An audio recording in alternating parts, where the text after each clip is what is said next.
I don't know any of my subjects. My subjects are all anonymous. I'm not like that kind of person. I'm a very isolated kind of person. Hi there. Marc Cohen has on occasion admitted to having a few anger issues. When watching videos of him working on the street, one might just easily categorize him as a Bruce Gilden clone. He might have a confrontational style of taking pictures, but his choice of frame isn't harsh, cruel, or vindictive. Rather, there's a sense of the poetic and an understanding of composition, texture, and nuance. His edits reveal a sensitivity and a visually sophisticated photographic eye. In 1966, he opened a commercial studio in Wilkes-Barre, a small Pennsylvania mining town. He'd do whatever work came his way, like weddings or portraits, in order to make a living. This type of work can either numb the creative instinct or lead one to build up an unhealthy level of frustration, especially if there's an artist struggling to emerge. For decades, Cohen's approach was to shoot 3 rolls of film while he took a 2-hour photographic walk. Then he would develop the rolls straight away, have dinner, then go back into the darkroom and make 8 or 9 prints from the negatives. Everything else then just got stored away in his archive. He said that his pictures weren't about Wilkes-Barre, but reflected his artistic vision. He's a fantastic example of a photographer who managed to produce a unique and powerful body of work in his lifetime without actually moving very far from home. My cousin gave me a camera, like a small camera, a little plastic camera, when I was like 12. And I learned how to use it and develop the film and make prints. And I saw Cartier-Bresson's book at a very early age, like when I was 17 or 18. And I saw that as a rigorous format where he didn't crop and he used the whole frame. And I knew that I wasn't going to be able to go around the world, but I could do that where I lived. In order to really develop a body of work, you have to have lived there. I just stayed in this one place. And I feel that by doing that, I was able to attach a lot of psychological assets to the work. The town itself didn't matter. It's just an American town with about 80,000 people when I started. And so I could have taken the pictures anywhere. The 1970s were a good era for Cohen. His photographs were showcased in an exhibition at MoMA in 1973, organized by John Sikowski. He also showed work at new art galleries, but he didn't have the right temperament or an accessible aesthetic. Eventually, he retreated back to Wilkes-Barre. He felt that by removing himself from the grind of self-promotion within the New York art scene, he could restore a level of purity to his photographic practice. One gets the feeling that he could have become more of a player if he had a good PA. But then again, probably everyone could benefit from having an efficient personal assistant. Even after receiving 2 Guggenheim fellowships, publishing 3 books, and having plenty of international exhibitions, he's still the same guy that isn't focused on building a brand. His website is a bit dodgy, he says exactly what he feels, and all of his attention is focused on taking good pictures. Imagine a world in which gallerists and curators nurtured artists rather than brands. That's why Sikowski was such a unique figure. He was intensely interested in photography rather than ticking boxes. After seeing how Diane Arbus and Lee Freelander used flash in their work, Cohen began hooking up a small flash to his camera when he was walking around town. He realized that this added to the sense of intrusion, and his way of taking pictures turned into an aggressive kind of assault. He justified his approach by saying that he was making art and nobody was actually getting hurt. When I go in very close and try to make pictures with with the flash and the small camera and go very close to someone, you really do trespass in a way on their space. And also the kinds of subjects that I pick out, many times they're details of people or small parts of them. A lot of times they're very sexually related, and sometimes they're related to children that are in disadvantaged circumstances. Sometimes they're related to old people. Themes run through the work all the time, and it does become some kind of social, psychological document about my vision, about what I look at and how I respond to people in the environment. He liked the way that the flash introduced a formal quality to his pictures, highlighting the subject against the unlit background. But the primary attraction was that it gave him a zone of focus from 2 to 8 feet, and it reduced the possibility of blurring. He wanted his subjects to be sharp and clear. Like this close-up of a woman's teeth, he said that using a wide-angle lens at f/16, he was able to take the picture just inches away from her mouth. When he was challenged by an unhappy target, he would have to think quickly and come up with excuses to explain his behavior. And every now and again, things would escalate fast.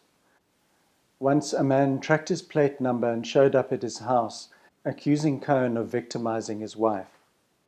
A few times the police were called when he intruded into someone's property, and he was escorted out of the area. This man threw a punch at him when Cohen got a little bit too close. What I did for many, many years in Wilkes-Barre looked like I was, maybe I was a strange person. Because when I got very close to somebody, I took a picture of this woman once, and it was some guy's girlfriend, and he wanted to hit me in the nose. There's some kinds of trespass that you just can't get away with. This picture, called Knee, reveals the 2 levels that he's operating on when creating photographs. Firstly, he's anticipating a revealing human moment on the street, and like a predator, he grabs a picture. Only later, like someone panning for gold, he studies the frames to see if art has emerged. A tremendous amount of my work relies on chance. Most of my pictures you could never think to set up because I just see them. What am I looking at?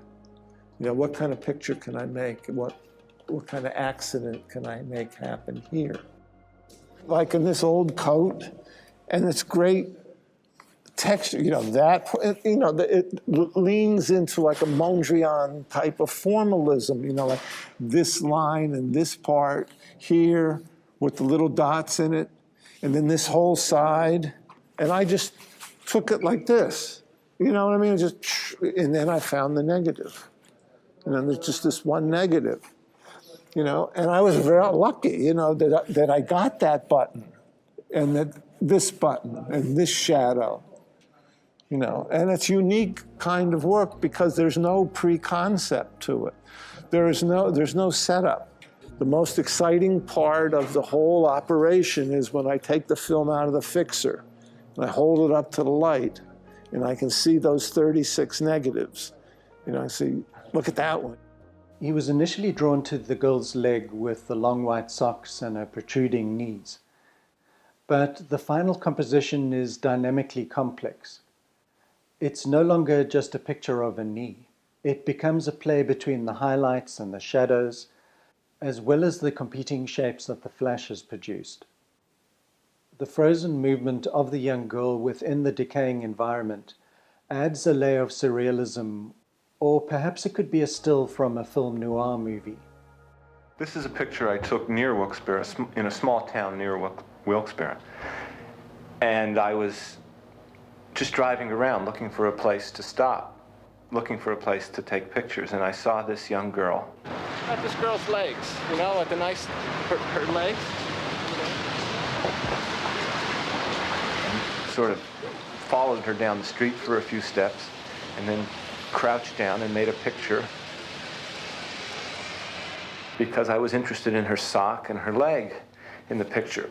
And there are many, many things in the picture that I didn't see and couldn't imagine at the time I took the picture, like the shadow and the way the knee would point to this edge, and this beautiful edge, this broken edge that happens, and this other shadow that comes out. And the way this knee points to this shadow, and then this mysterious sort of space that happens in this dark area here.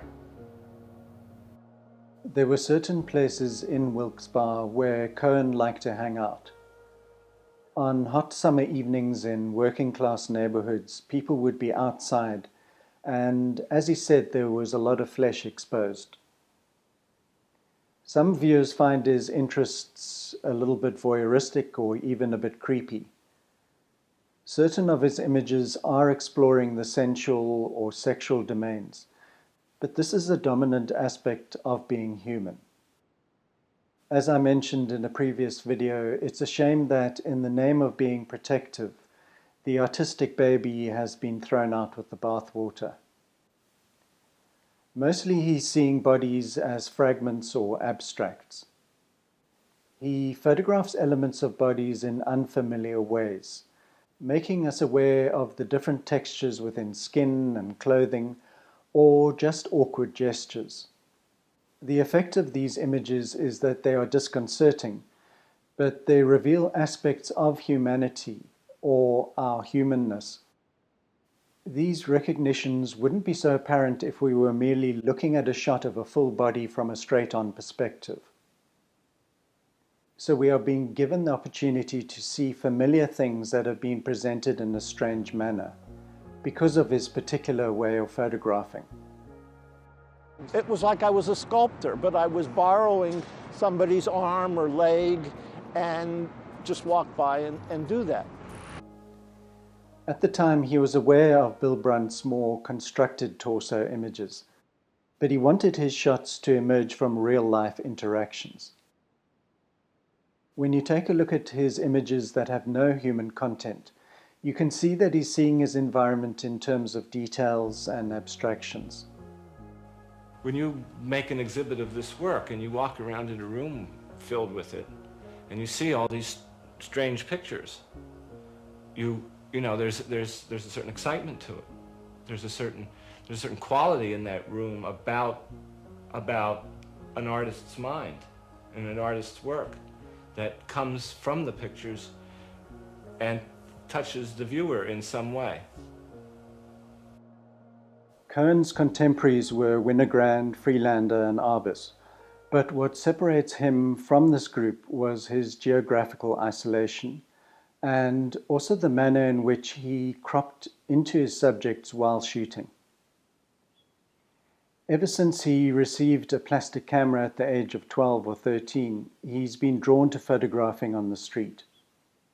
For him, it's never been a random practice. He goes on designated walks with a specific purpose in mind.